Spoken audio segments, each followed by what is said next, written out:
Crème brulee is a creamy baked custard topped with a layer of sugar that's bruleed until it caramelizes. It's a simple dessert that uses cream, egg, sugar, and vanilla. With the festive season coming at us faster than a bullet train, this is a good recipe to have under your belt for the next time you have people over. Hi everyone, I'm Aru from Arubakes, and let's make a classic crème brulee together. Start off by splitting open the vanilla pod and scraping out the beans. If you don't have vanilla pods, you can just use some vanilla extract. Pour the cream into a saucepan along with the vanilla pod and beans and get this heating on a medium heat until it starts to just simmer. Kill the heat and leave this aside for about 15 minutes and let the vanilla really infuse into the cream.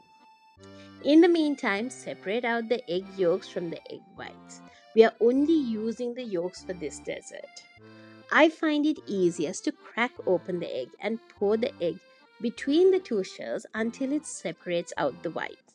But I also have 12 years of professional baking experience under my belt, so most people prefer to just crack the egg into a bowl and fish out the yolk with their fingers. Whichever one works for you is fine. Into a bowl, pour in the sugar and yolks with a pinch of salt. Give this a quick whisk until the yolks and the sugar combine. If you feel like your bowl is slipping, just pop a duster underneath it and it will hold it in place. By this time, the cream should have cooled down enough that it won't really scramble the eggs when you pour it in. Strain the warm cream into the yolk mixture. Start by pouring a little of the cream into the yolk and whisking it in, just to make sure that it doesn't scramble. And then pour the rest of the warm cream in and fish out the vanilla pod. You might have to dip the strainer into the mixture and whisk it like this to get rid of any clumps of cream that remain. If you feel like there are any bits of cooked egg in the mixture, then strain the mixture and pour it into a jug. Put the ramekins into a deep oven-proof pan. I'm using 4 little ones, but you can do 1 large dish as well. Create a water bath by pouring boiling water around the ramekins. You want it to cover about 1/3 of the ramekins' height. And then pour in the custard and pop this very carefully into the oven to bake.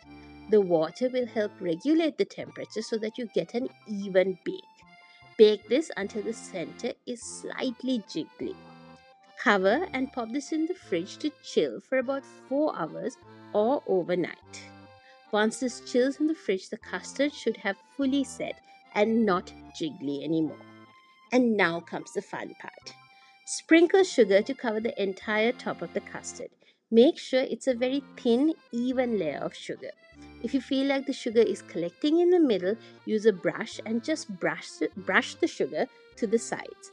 You just want a very thin, even coating of sugar. And then blowtorch this until it caramelizes. If you don't have a blowtorch, you can pop this under the grill for a few minutes. But this blowtorch is super cheap online, so I would totally recommend purchasing one. It's the perfect party trick to bring this out to table and torch this in front of your guest. You can even use it for other desserts, including setting your Christmas pudding on fire. Just for good measure, I'm going to show this to you again, close up. When you're torching the sugar, make sure to keep moving the torch so that you're not just heating one spot. As the sugar starts to caramelize, stop torching that area because the sugar will keep cooking and getting darker even when you stop. So you have to be careful not to burn the sugar. And that is my version of a homemade crème brulee with a silky smooth custard and the perfect crunchy top. Try this crowd pleaser out at home. It's a lot simpler than you might imagine. Thanks for watching. See you in the next video. Bye.